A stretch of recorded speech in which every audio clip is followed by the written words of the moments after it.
कौन से प्रोडक्ट में एक्सपोर्ट्स चालू करें, ऐसे बहुत सारे लोगों का हमेशा का प्रॉब्लम होता है। But yes, there are scope for the every product in the market and with the every country actually, कि आप किसी भी प्रोडक्ट में किसी भी कंट्री के साथ एक्सपोर्ट कर सकते हो। So now let's understand like कि एग्री का ऐसे बहुत बड़ा मतलब बूम चल रहा है। एग्री, इंडिया एग्रीकल्चर कंट्री है, वैसे भी स्कोप ज़्यादा बड़ा है, गवर्नमेंट उसको प्रमोट कर रहा है। सो क्यों ना हम एग्रीकल्चर एक्सपोर्ट में चालू करें। Why you can't become an agriculture exporter? So let's learn in this video about the step by step procedure for the agri के जो भी goods export किए जाते हैं, how it can. So चलो फिर आज प्रोसीजर को सीखते हैं कि वो एक्चुअल एक्सपोर्ट की प्रोसीजर कैसी होती है और आपको क्या करना चाहिए, how you can become an agriculture exporter. Hi दोस्तों, I'm KD Sushma. I'm author, trainer, exporter and business coach. And yes, I'm working on a mission to create 10,000 plus exporters by 2025.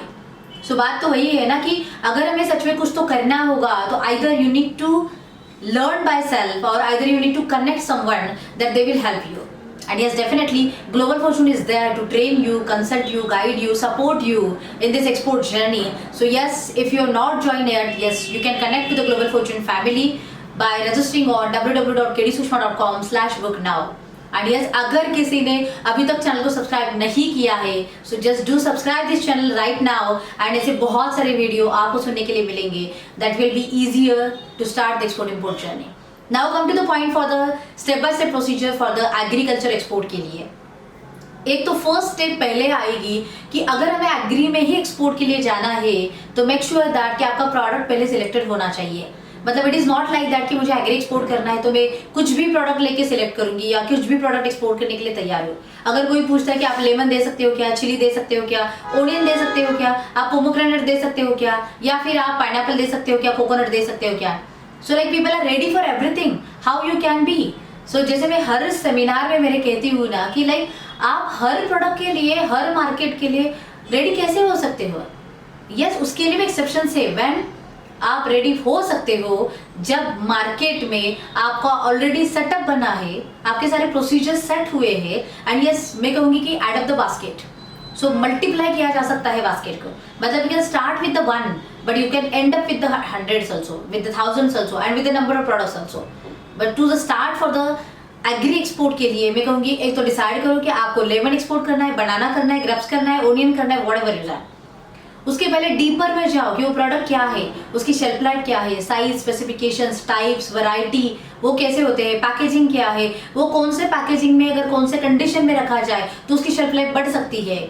जिस कंट्री को हम export करने वाले वो उसका transit time क्या है, उतनी वो शेल्फ लाइफ को मतलब मैटर करता है क्या। ऐसे बहुत सारी चीजें हैं। These are the some points I am giving you. So study well about your product. So at least आपको इन एंड आउट्स पता होने चाहिए ताकि वो प्रोडक्ट आगे जाके डैमेज ना हो पाए। The second thing, decide your market कि कौन से मार्केट में आप जाना चाहते हो। लाइक मैंने अगर लेमन सिलेक्ट किया तो लेमन कौन से कंट्री में अभी ज़्यादा चलता है।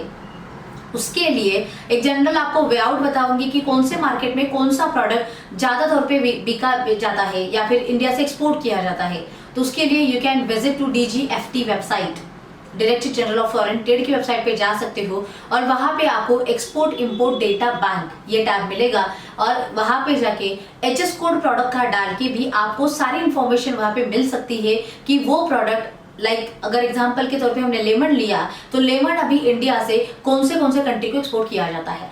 So this is one of the way like you can find out the scope and which is the target market for that particular product.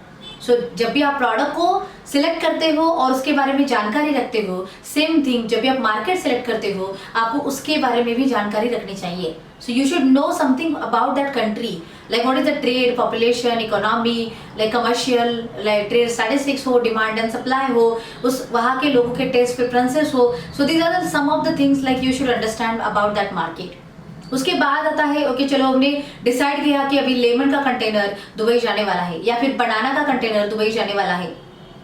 सो अभी नेक्स्ट आएगा कि ओके उसका ट्रांजिट टाइम को देख के उसके लाइक डिमांड क्या होती है, दुबई के लिए बनाना कौन सा जाता है तो उसके साइजेस वगैरह वो जो भी है वो क्या लगते हैं, because product specifications and size are varied according to the market. जैसे फॉर एग्जाम्पल अगर मैं बनाना दुबई की बातें करूँ so Dubai is required like 4, 5, 6 hands लगते हैं दुबई को। और फिर अगर उन्होंने एक्सेप्शंस पे दिए तो ये क्या 10 to 15% 7 and 8 हैंड्स भी डाले जा सकते हैं। तो अगर आप एग्री में जाने वाले हो तो आपको अभी समझना होगा कि 4, 5, 6 हैंड्स किसको बोला जाता है। तो 4, 5, 6 ही क्यों, फिर 7, 8 अगर डालते हो तो क्या होगा उसके लिए। So need to take the specifications from the customer in advance, और तभी वैसे जाके आप प्रिपेयर करो। स्टैंडर्ड ऑफ पैकेजिंग भी जो भी होता है वो भी आपको पहले से क्लियर करना पड़ेगा। So now let's start the procedure. अभी पहले प्रोडक्ट हुआ, मार्केट हुआ, एंड देन यस आपने बायर भी ढूंढा। जैसे हमने बहुत सारे वीडियो बायर के ऊपर भी बनाए हैं, so you can check that also. So buyer भी ढूंढा, अभी उसको अगर भेजना है, so what is the provision for that. एक तो पहले आप लॉजिस्टिक का शेड्यूल लोगे, उस लॉजिस्टिक के शेड्यूल में आपको सारा पता चलेगा कि वेसल का शेड्यूल क्या है, वेसल कब सेल होने वाली है, गेट कब बंद होने वाले हैं, आपका कस्टम क्लियरेंस कब होना चाहिए, ये सब वहाँ पे प्रोसीजरल दिया जाता है एंड डेट के टाइम के हिसाब से सारा दिया जाता है। According to that in the reverse order you will plan your schedule कि आपको हार्वेस्टिंग कब करना चाहिए, उसका ग्रेडिंग सॉर्टिंग कब होना चाहिए, और उसका लोडिंग पैकिंग जो भी होगा है वो कब होना चाहिए, और वो कब जेनपीटी या जो भी आपका नियरेस्ट पोर्ट होगा वहां पे वो कब भेजना चाहिए। सो this is the like procedural part in the shipment की, लाइक वो हार्वेस्टिंग से वो कहाँ से जाएगा, तो आप कब हार्वेस्ट करोगे that will depend on the logistic schedule only, ना कि आपके ऊपर डिपेंड है वो। Okay, and once that part is done, like वो जो भी है हमने हार्वेस्ट किया, ग्रेडिंग सॉर्टिंग किया, पैकिंग किया, आइदर आप कंटेनर को आपके फैक्ट्री में बुलाओ, वहां पे मटेरियल स्टफ करो, या फिर आप ट्रक में या किसी में लोड करके पोर्ट को भेजो, और पोर्ट पे जाके फिर वो अनलोड होके कंटेनर में लोड किया जाएगा। देन नेक्स्ट की कंटेनर वहां पे गया तो फिर कस्टम वाले आएंगे, कस्टम क्लियरेंस करेंगे, कंटेनर को सील लगाया जाएगा and the seal container will be loaded on the vessel, तो वो वेसल पे लोड किया जाएगा। अभी वेसल पे लोड होने के बाद वेसल तो सेल हो जाएगी, मतलब बॉर्डर क्रॉस करके वेसल चली गई, अभी वो सेल वहां पे जाने के बाद इसका मतलब आपका एक्सपोर्ट हो गया। Now come to the point for the documentation part. तो आपको डॉक्यूमेंटेशन भी पता होने चाहिए। इसका मतलब क्या है कि अगर मेरा प्रोडक्ट किसी कंट्री को एक्सपोर्ट हो रहा है, then what are the like basic documents required as a shipping documents to send to importer so that they can clear the cargo. क्योंकि कस्टम क्लियरेंस जो भी है वो विदाउट डॉक्यूमेंटेशन नहीं होता है, और दूसरी बात वो ओरिजिनल डॉक्यूमेंटेशन के भी बिना नहीं होता है। सो आपको वो अंडरस्टैंड करने की जरूरत है। और फिर देन आता है कि लाइक आप इनवॉइस पैकिंग लिस्ट निकालोगे, आप लाइक होता है ना शिपिंग बिल इशू किया जाएगा, बिल ऑफ लैडिंग इशू किया जाएगा, सर्टिफिकेट ऑफ ओरिजिन इशू किया जाएगा, और वो सारे डॉक्यूमेंट्स क्लब मिलके फिर वो कस्टमर को भेजे जाएंगे।